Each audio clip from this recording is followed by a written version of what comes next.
निकाले अबरानियों के नाम पौलुस रसूल का खत, उसका 9वां बाब और उसकी 13वीं आयत। क्योंकि जब बरों और बैलों के खून और गाय की राख नपाकों पर छिड़क जाने से ज़ाहिरी पाकीज़गी हासिल होती है, तो मसीह का खून जिसने अपने आप को अज़ली रूह के वसीला से खुदा के सामने बेऐब कुर्बान कर दिया, तुम्हारे दिलों को मुर्दा कामों से क्यों ना पाक करेगा, ताकि जिंदा खुदा की इबादत करें। खुदा उनके पाक कलाम के पढ़े और सुने जाने पर उसकी खास बरकत हो। सब कहें आमीन। आज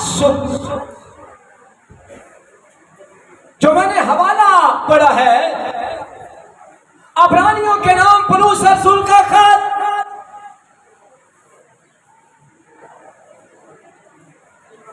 अबरानियों के खत के मुसन्निफ पौलुस रसूल है। और उस वक्त अबरानियों के कलीसिया के अंदर ईमानदारों के अंदर एक बहस छिड़ गई, और एक बहस ये थी कि इस्राएल के लोग कलीसिया के अंदर जब आते और कलीसिया जो थी, ईमानदार जो थे, इब्तिदाई जो थे, वो इस्राएल के तमाम जो लोग थे उन्हें जब यीशु मसीह के मुर्दों में से जी उठने की गवाही देते, वो लोग कहते कि पुराने अहदनामा के अंदर, अहद-ए-अतीक के अंदर बरों और बकरों और बछड़ों का खून खैमा इज्तिमा के अंदर छिड़के जाने से हमारे बदन और हमारी चीजें, नापाक जो चीजें हैं वो पाक होती है। तुम्हारे पास क्या है? वो बहस करते आपस में वो एक दूसरे से वो तकरार करते, वो कहते माना हमने भी देखा कि यीशु मसीह ने 4 दिन के मुर्दा लाजर को जिंदा किया, नाइन की बेवा के बेटे को जिंदा किया, कोड़ियों को शिफा दी, और वो तीसरे दिन मुर्दों में से जी उठा। कहते मानते हैं, लेकिन वो गिनती की किताब का हवाला देते हैं, कहते हैं बताओ कि अगर यहूदियों में से, तो तुम्हें पता है कि मूसा की शरीयत के अंदर लिखा हुआ है, और मूसा को खुदा ने कहा, मूसा हारून को बुलाया, उन्होंने हवाला दिया, उन्होंने कहा ओल्ड टेस्टामेंट के अंदर मूसा और हारून को खुदा ने बुलाया और कहा हारून, और मूसा को कहा एक लाल रंग की बछिया। ये अब नापाकी के ऊपर बात होने जा रही है कलीसिया के अंदर। कलीसिया के ऊपर आकर यहूदियों ने कहा तुम्हारे पाक होने का तरीका क्या है, जबकि ओल्ड टेस्टामेंट के अंदर मूसा को खुदा ने कहा कि अपने लोगों को पाक करने के लिए, क्योंकि उस वक्त बनी इस्राएल के अंदर खैमा इज्तिमा के अंदर जाना, पाक तरीन मकाम तक जाना, इबादत करना बहुत जरूरी थी, लेकिन पाकीज़गी हद से ज्यादा जरूरी थी। अगर कहते हैं पुराने अहदनामा के अंदर आकर कहते हैं कलीसिया को कि अगर किसी मुर्दे को हाथ लगा ले तो आदमी और औरत 7 दिन तक नापाक रहते हैं, और अगर कोई कब्र के ऊपर चढ़ जाए और मुर्दे की हड्डी को छू ले तो 7 दिन तक नापाक रहता है। वो मर्द, वो औरत किसी कपड़े को, किसी घर के बर्तन को छुएगी तो वो नापाक हो जाती है। वो 7 दिन तक नापाक है। ना वो खुदा के पाक शरीयत को बोल सकते हैं, ना शरीयत की चीजों को छू सकते हैं, ना पाक तरीन मकान में आ सकते हैं, नापाक है। मूसा की शरीयत हमें यह बता रही है तुम्हारा क्राइस्ट इसकी बाबत क्या कहता है। और पुराने अहदनामा के अंदर वो कहते हैं 5 कितनी कुर्बानी थी? 100 की कुर्बानी, खता की कुर्बानी, जुर्म की कुर्बानी, नजर की कुर्बानी, ये सब कुर्बानियां जो है चलाई जाती है। और ये कुर्बानियां इंसान को पाक करती है। ये कुर्बानियां इंसान को पाकीज़गी के अमल से गुजारती है। और वहां पर बनी इस्राइल कौम के अंदर ये बातें होने लगी। यहूदी आकर कलीसिया के साथ सवालों जवाब करने लगे और ये बात का वो जवाब नहीं दे पा रहे। लेकिन पौलुस रसूल उस वक्त वहां पर आया और उन्होंने कहा यहूदी आकर हमें ये कहते हैं और हमारे पास इस बात का कोई जवाब नहीं है।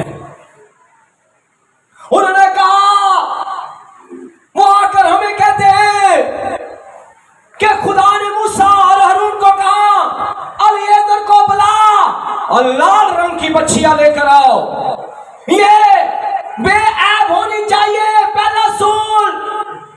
यहूदियों ने कहा कि हमारा नबी जो है मूसा, वो खुदा ने उसे कहा बेऐब हो बच्चिया, उसके ऊपर कोई स्पॉट्स नहीं होने चाहिए, कोई दाग नहीं होने चाहिए, वो एक रंग की होनी चाहिए और इसे खैमा इज्तिमा के बाहर लेके जाना है। 5 कुर्बानियां जो थी वो खैमा इज्तिमा के अंदर दी जाती थी। लेकिन ये कुर्बानी को कहा गया, मूसा को खुदा ने हुक्म दिया कि तेरे पास लोग आते हैं मुर्दा दफनाने के बाद, वो 7 दिन तक नापाक रहेंगे। अगर कोई औरत और मर्द जो है किसी हड्डी को छुए वो नापाक रहेगी, और अगर कोई औरत के हाथ बेटा पैदा हो वो इतने दिन तक नापाक रहेगी, और अगर बेटी पैदा होती है तो इतने दिन तक नापाक रहेगी। और इसका मतलब ये था कि ये बदन की सारी पाकीज़गी के लिए, बदन की सारी पाकीज़गी के लिए खुदा ने, लोग परेशान थे लेकिन खुदा ने राह निकाली। मूसा को कहा लाल रंग की बच्चियां खैमा इज्तिमा के बाहर लेके जा, ये बेऐब होनी चाहिए, इसके ऊपर कोई रंग नहीं होना चाहिए, ये बेऐब होनी चाहिए। इसको ज़िबा करने के लिए खैमा इज्तिमा के बाहर ले जा, इसका खून भी तूने निकालना है और उसी जगह पर रखना है, इसका चमड़ा भी नहीं उतारना, इसके सींग भी नहीं उतारने, इसके गोबर भी नहीं निकालना, इसे ज़िबा करना है और इसे आग में जला दे, आग में जला। क्योंकि बनी इस्राइल कौम बदन की सारी पाकीज़गी के लिए मूसा के पास आ रहे हैं, कहते हैं मुर्दा को छूने से अगर हम 7 दिन पाक हैं, क्या हम अपने घर में ना जाएं? क्या हम खुदा की जो कलाम है उसको ना पढ़े? हम 7 दिन तक नापाक है, जिस चीज को हम छुएंगे नापाक है। अगर हमारे पांव को हड्डी लग जाती है तो नापाक है। तो खुदा ने जिस्म की सारी पाकीज़गी के लिए बनी इस्राइल बहुत परेशान थी। क्या थी? सारी पाकीज़गी के लिए, सारी पाकीज़गी के लिए बहुत परेशान थी। अरुण भाई इधर, ये मैक पकड़ के रखो, ये मेरा फेस और मेरे हाथ, ये देखो जरा, ये क्या है, मैं क्या कर रहा हूं और मेरे हाथ क्या हो गए? अब मैं नापाक हो गया। मेरे हाथ बाइबल को पकड़ेंगे तो आप गुस्सा करोगे? और पहले अपने हाथ तो क्या कर। और अगर मैं किसी मुर्दे को दफना के आया हूं, अगर मैं इसराइल के अंदर होता, इसराइली होता, तो कितने दिन नापाक रहता। और अगर कोई बेटी या बेटा जो बेटे को जन्म देती तो कितने दिन नापाक, और बेटे को जन्म देती तो कितने दिन नापाक। आप किसी चीज को छू नहीं सकते थे। अब जारी फकीरगी के लिए अब देखना, ये किससे धो रहा हूं, ये किससे धो रहा हूं? ओ, अब किससे धोया मैंने? यूज कर किसका किया? पानी का। यहां तो फकीरगी के लिए वो परेशान है। अगर किसी का एक ही कमाने वाला है तो वो अपने किसी मुर्दे को दफना कहेगा तो 7 दिन तक वो काम नहीं कर सकता, वो कहमा इज्तिमा के अंदर आके दुआ नहीं कर सकता, किसी चीज को वो छू नहीं सकता। और वो सब परेशान थे और सब मूसा के पास गए, कहने लगे ये हमें जारी फकीरगी का कोई कानून जो तूने दिया है क्या? अब वो खुदा के पास जाता है और खुदा उसे कहता है इसका हल ये कि लाल रंग की बच्चियां लेनी है और इसे क्या करना है। 5 कुर्बानियां मैंने बताई, सौतनी कुर्बानी, खता की कुर्बानी, जुर्म की कुर्बानी, नजर की कुर्बानी और शुक्रगुजारी की कुर्बानी। ये कहाँ पर दी जाती थी? ये हैकल के अंदर दी जाती थी। और जो ये कुर्बानी है जो खुदा ने कहा ज़ाहिरी फकीरगी के लिए, ये कहाँ पर है? ये खैमा इज्तिमा के बाहर जाकर जलाई जाती थी। ये खैमा इज्तिमा के बाहर जाकर जलाई जाती थी, जलाई गई जब थैंक यू सारी कुर्बानी का ये जलाई गई लाल रंग की बच्चियां, ये जलकर खाक हो गई। शाम तक ये जल गई इतनी। और ज़ाहिरी फकीरगी के लिए फिर खुदा ने कहा अलीएज़र काहिन को कहा इसकी सारी राख इकट्ठी कर ले और एक बड़े बर्तन में डाल दे। ये बच्चियां क्या हो गई है? जल गई है। और अब ये जलकर क्या हो गई है? राख हो गई है। अब खुदा ने अलीएज़र को कहा, मूसा को कहा, हारून को कहा अगर तेरे पास लोग आए, अगर कोई मुर्दा दफना के आया है, उसके कपड़े, उसके बर्तन, सब कुछ, अब तूने क्या करना है? एक मुट्ठ लेनी है और क्या करना है? कहता है अगर वो पानी लेकर आए, पकड़ पानी दे, जो पानी लेकर आए और ये मुर्दा दफना के आया है और यानी ये कब्र की ऊपर जैसे गुजर गया है, हड्डी टच हो गई तो ये नापाक हो गया है और ये किसी चीज को छू भी नहीं सकता। अब हल निकाला बाप ने, यहोवा ने, कि ये आया, कहता जी पादी साहब अचानक मैं नंगन दयास गुजर रहा था तो मेरी हड्डी जो है मेरे पांव के ऊपर मुर्दे की हड्डी लग गई है, मैं नापाक हो गया हूं। तो वो एक पानी का बॉल लेकर आया, क्या लेकर आया? और मैंने इधर क्या किया, मेरे पास अभी हल एक ही है जो खुदा ने दिया, लाल रंग की बच्चिया, लाल रंग की बच्चिया की राख जो है मैं इस बर्तन में इसे डाल के दूंगा, ये ले चल जा इसे नहा और अपने आप को सारी बदन की फकीरगी के लिए, बदन की फकीरगी के लिए ये पानी जो है नापाकी को धोता है। पुराने ऐहदनामा के लाल रंग की बच्चिया की राख और पानी से नापाकी को खत्म किया जाता था। अगर कोई मुर्दा किसी को छू लेता, अगर कोई मुर्दे को छू लेता, और आज हम नहलाते हैं, आज हम उसके हर तरह से फंक्शन करते हैं, उसे लिपस्टिक लगाते हैं, अगर औरत हो लिपस्टिक लगाते हैं, बालों को क्या लगाते हैं? मेहंदी लगाते हैं, पांव को मेहंदी लगाते हैं, खुशबुएं पड़ते हैं। क्या आज ये कानून है? वरना कोई रोटी ना खाए ताड़े घर कुछ सानू कहे पादी साहब चाह पियो तो कहना ना इन्होंने तो घर मुर्दा सी, इन्हों के घर तो मुर्दा है, असी भी कभी भी आपके पास ना आता।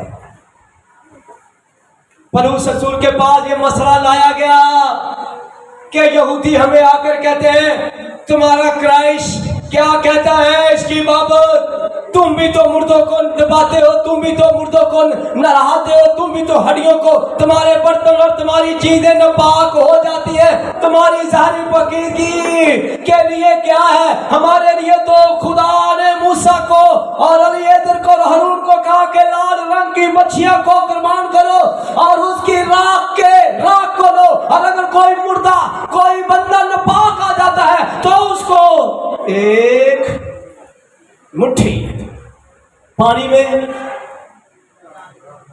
लाल रंग की बच्चिया की राख देना, और जैसे ये मुंह धोएगा, अपना बालों को हर चीज धोएगा, तो इस बदन की नापाकी को, सारी नापाकी को धोने के लिए क्या चीज आई है? पानी और राख। Thank you. ले जैसे अब ले जा सकते हैं सब ने आमीन। तब पौलुस रसूल खड़ा हुआ, उसने कलीसिया को कहा, अब्रानियों की कलीसिया को कहा, यह बड़ा मसला उनके दरमियान उठा ज़ाहिरी पाकीज़गी के लिए। तब खुदा का बंदा पौलुस रसूल उठा, उसने, और यहाँ पर खुदा ने मूसा को क्या कहा? मूसा ने ये बात की, और मूसा ने खुदा के सामने खड़ा हुआ, और यहाँ पर खुदा का बंदा कौन खड़ा हुआ है? रूह कुद्दस से पूछ रहा है कि मैं क्या जवाब दूं, और उसका नाम पौलुस रसूल है। पौलुस रसूल ने रूह कुद्दस की रहनुमाई और हिदायत से कहा। मूसा ने तो खुदा से पूछा और से कहा कि लाल रंग की मच्छियां खैमा इज्तिमा के बाहर उसे ज़िबा करना, चमड़े समेत बेऐब हो, उसकी राख पानी में डालना। लेकिन यीशु, पौलुस रसूल कहता है, रूह कुद्दस ने मुझे कहा कि यीशु मसीह आपका वो बर्रा है, बेऐब बर्रा है। यहाँ पर लाल रंग की मच्छियां को देखे और यहाँ पर यीशु को देखे, वो लाल रंग का, उसे मार मार कर उसके जख्मों को छन्नी छन्नी कर दिया गया और लाल रंग पूरा हुआ है, और यीशु के सर के ऊपर कांटों का टाल डाला गया, और ये भी खैमा इज्तिमा के बाहर यीशु मसीह को कुर्बान किया गया। यीशु को लाल रंग की बच्चिया की राख लगाने से लोग ज़ाहिरी पाकीज़गी को असर कर रहे हैं। और पौलुस रसूल कहता है, पाक रूह ने उसे कहा, यीशु मसीह वो बेऐब बर्रा है, उसका खून देखो, बर्रों और बकरों और बछड़ों का खून हमें ज़ाहिरी तौर पर पाक ना कर सका, लेकिन मेरे और आपके लिए पौलुस रसूल को रूह कुद्दस ने बताया। रूह कुद्दस की हिदायत से उसने बोला, उसे क्या, कलीसिया को क्या, तुम्हारे लिए एक ही ज़िबा किया गया बर्रा है। इस्राएल के लिए तो बछिया ज़िबा की गई, पर तुम्हारे लिए यीशु नासरी जो है वो खैमा इज्तिमा के बाहर उस जगह पर ज़िबा किया गया। आज हम मुर्दे को दबा के आते हैं, हाथ धोते हैं और खाना खा लेते हैं। कोई पाक है, कैसा भी है, यीशु का खून आपको पाक करता है, यीशु का ब्लड आपको पाक करता है, यीशु का ब्लड आपको आजाद करता है। यहाँ पर तो लाल रंग की बच्चिया की राख लगाने से लोग पाक हो रहे हैं, लेकिन आज कलीसिया को शुक्रिया अदा करना चाहिए, कलीसिया को इब्ने दाऊद यीशु नासरी का शुक्रिया अदा करना चाहिए। वो मेरे और आपके लिए हकीरो मजदूर मर्दे गमनाक रंज का आशना बन गया, वो मेरी और आपकी खताओं की खातर कुचला गया, वो मेरी और आपकी बदकारी को अपने ऊपर लेकर सलीब पर चढ़ गया है। इसलिए मुझे लाल रंग की बच्चिया की राख लेकर पानी के अंदर डालकर अपने आप को पाक करने की जरूरत नहीं है, क्योंकि मुझे पाक किया गया है यीशु के खून से, मुझे पाक किया गया बर्रे के खून से। इसलिए इस जहां के खुदा ने हमारी आंखें बंद कर रखी है, हमारे ज़हनों को बंद कर रखा है, हमारे ज़हनों के अंदर हमारी ज़हनों की ग्रोथ नहीं हो रही, हमारे ज़हन बंद हैं। आज भी हम अपने आप को बार बार कहते हैं, बार बार हम अपने आप को दुआ के अंदर कहते हैं, सर वक्त ही गुनहगार, जड़ी मर्जी दुआ करोगे जी गुनहगार, जड़ी मर्जी दुआ करो थे गुनहगार। वो भाई किन्ना को गुनहगार, अगर मैं ही गुनहगार हाँ तो मैं तो की क्या। पौलुस को खुदा भेज देता है, कहता अगर लाल रंग की बछिया की राख लगाने से लोग पाक हो रहे हैं, पर यहां तो हमारा बेऐब पर यीशु का ब्लड है। ये ब्लड हमें हमारी सारी पाकीज़गी को पाक करता है। यीशु का खून हमें पाक करता है। अब ये नहीं है कि मैंने कोई पाप किया तो मुझे किसी पादी के पास जाकर राख लेनी पड़े। पादी साहब मुझे राख दे दें, मैं राख पानी में डालकर नहाऊं ज़ाहिरी पाकीज़गी के लिए। ज़ाहिरी पाकीज़गी का नापाकी का पानी, ये पानी हमें पाक करता है। ये तो इस्राएल को पाक करता है, लेकिन आज कलीसिया के अंदर हमें लाल रंग की बछिया को ढूंढने की जरूरत नहीं है, हमें लाल रंग की बछिया को लेने की जरूरत नहीं है। आज भी इस्राएल के अंदर 3 बछिया, आज 1 साल पहले शोर मचा कि बड़ी इस्राएल कौम लाल रंग की 3 बछिया ढूंढ रहे हैं। ये ढूंढते रहे, उनको आज भी लाल रंग की बछिया की इस राख की जरूरत पड़ती है, लेकिन मुझे और आपको लाल रंग की बछिया की जरूरत नहीं है। हमें तो अपने बड़े यीशु के खून की जरूरत है, और ये बेहद खून मुझे पाक करता है। इसीलिए तो मैं कहता हूँ, ओ मैं नहीं बोलदा यारो, मैं नहीं बोलदा, ओ मैं नहीं बोलदा यारो, मैं नहीं बोलदा, ओ मैं नहीं बोलदा यारो, मैं नहीं बोलदा। मेरे अंदर, मेरे अंदर, मेरे अंदर बेअंतर यीशु दा खून बोलदा। ओ मैं नहीं बोलदा यारो, मैं नहीं बोलदा, ओ मैं नहीं बोलदा यारो, मैं नहीं बोलदा। काका बाबा रे के मामा रे के बाबा रे, अरे शका लका रे के मामा, काका लका रे के मामा, रो बाबा रे का के मार के दे, रे के मार के दे। यीशु नासरी, यीशु नासरी, यीशु नासरी, यीशु नासरी, यीशु नासरी, यीशु नासरी, यीशु नासरी, यीशु नासरी, यीशु नासरी। मेरे लिए हकीरो मजदूर मरते गमना मुझका आशना बन गया जी। उसकी कमर पर घोड़े लगे थे, उसकी कमर पर एक कर्मचारी घोड़े लगे थे। हर बीमारी नहीं उन्हें घोड़ा खादा जी, हर बीमारी नहीं उन्हें घोड़ा खादा जी। ओदा खून रिवर करदाए, रिवर करदाए, ब्रेक थ्रू करदाए। यीशु दा लहू, यीशु दा लहू, यीशु दा लहू, यीशु दा लहू। तेरे लिए जी, ओ तेरे लिए जी, ओ मेरे लिए जी, ओ तेरे लिए जी बहाया गया जी, बहाया गया जी। यीशु दा खून, यीशु दा खून मेरे अंदर जी बोलना है। ओ मैं नहीं बोलदा यारो, मैं नहीं बोलदा, ओ मैं नहीं बोलदा यारो, मैं नहीं बोलदा। मेरे अंदर, मेरे अंदर यीशु दा लहू बोलदा, मैं नहीं बोलदा यारो। किसके अंदर लहू बोलता है? असली कुदरत के अंदर यीशु का पाक ब्लड। जब उसको पत्थरों से संसार किया जा रहा है, उसे पत्थरों से मारा जा रहा है, जिसके अंदर यीशु का ब्लड होगा वो जान देने तक वफादार रहता है, वो शहीद होने के लिए तैयार है। शहादत तो मसीहों के अंदर है, और इस जहां के खुदा ने हमारी आंखें बंद कर रखी है, ब्रेन बंद कर रखा है। आज भी हम अपने आप को गुनहगार डिक्लेयर करते हैं, आज भी हम अपने आप को नापाक डिक्लेयर करते हैं, आज भी हम कहते हैं भाई जी मैं बड़ा गुनहगार हूं। क्या है ये? कितनी देर हो गए दुआ करते? 5 साल 10 साल मुझे बपतिस्मा लिए हो गए। दुआ करते हैं ऐ खुदावन मुझ गुनहगार पर रहम कर। खुदा कहता 5 साल हो गया ये तक तो गुनहगार।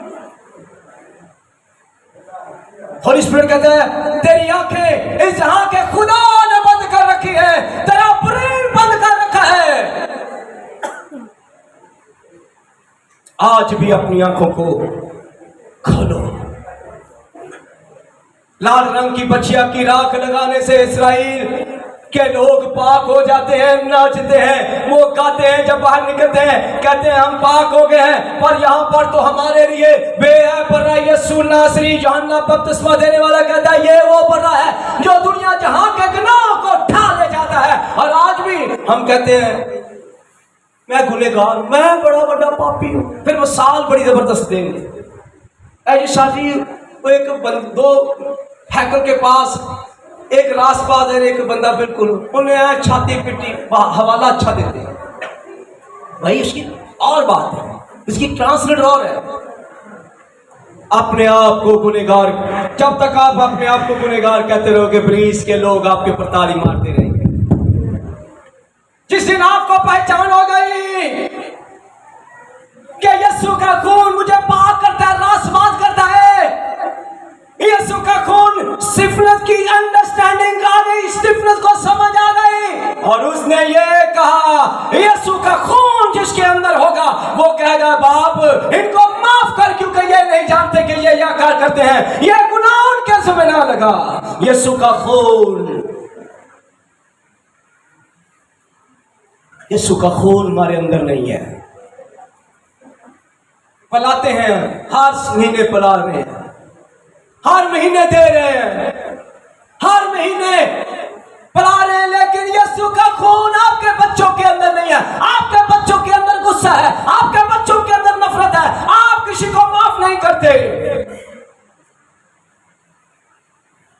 किसी को माफ नहीं करते। आज अपने अंदर देखो कि मेरे अंदर कौन सा खून है। आदम के बेटे हाबिल का खून तो नहीं है। हाबिल का खून बदला मांगता है। यहां पर बहुत से लोग हैं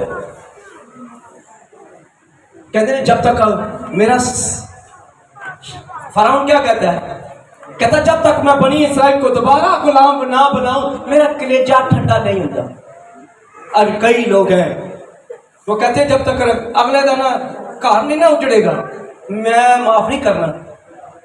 हर संडे चर्च कौन यीशु का ब्लड पी रहे हैं, यीशु का ब्लड अपने ऊपर ले रहे हैं, लेकिन गुण अंदर की नेचर, अंदर का टेम्परेचर नहीं बदलना। बड़ी बात गौर से सुननी जो मैं करने जा रहा हूं। आज एसी लगाने के लिए घरों के अंदर कमरा ठंडा करने के लिए हायर का पेन का एसी लगाने के लिए बाहर की गर्मी को बर्दाश्त नहीं हो रही, लेकिन कमरे का टेम्परेचर बदलने के लिए लोग एसी लगा रहे हैं। लेकिन इस अंदर का टेम्परेचर, बॉडी के अंदर का टेम्परेचर बदलने के लिए किसी के पास कोई भी बात नहीं है। जिस्म सारी पकीजगी के लिए इसराइल के पास राख है, लाल रंग की बछिया की राख और पानी। आज हम अपने जिस्म का टेम्परेचर ठीक करने रखने के लिए हमारे घर में आला से आला एसी है, लेकिन जिस्म के अंदर का टेम्परेचर ठीक करने के लिए आपके पास यीशु का पाक ब्लड होना बहुत जरूरी है। खून यीशु का जिसके अंदर होगा वो स्टिफनेस की तरह होगा। और स्टिफनेस ने क्या किया, पत्थर खा रहा है, क्या उसका टेम्परेचर तेज हो गया? उसने लोगों के ऊपर लांटा की, क्योंकि यीशु का खून जिसके अंदर होता है, यीशु का ब्लड जिसके अंदर होता है, वो जारी तौर पर ठंडा होता है। क्या होता है? क्या मैंने बोला? देखा क्या बोला मैंने? जारी तौर पर भी अंदर से क्या होगा? कहते और इतना नुकसान हो गया है, तेनू जरा मुंह ते तरेली नहीं आई, गड्डी चकना चूर हो गई है, तेरे पैसे उन्हें खा ले ने।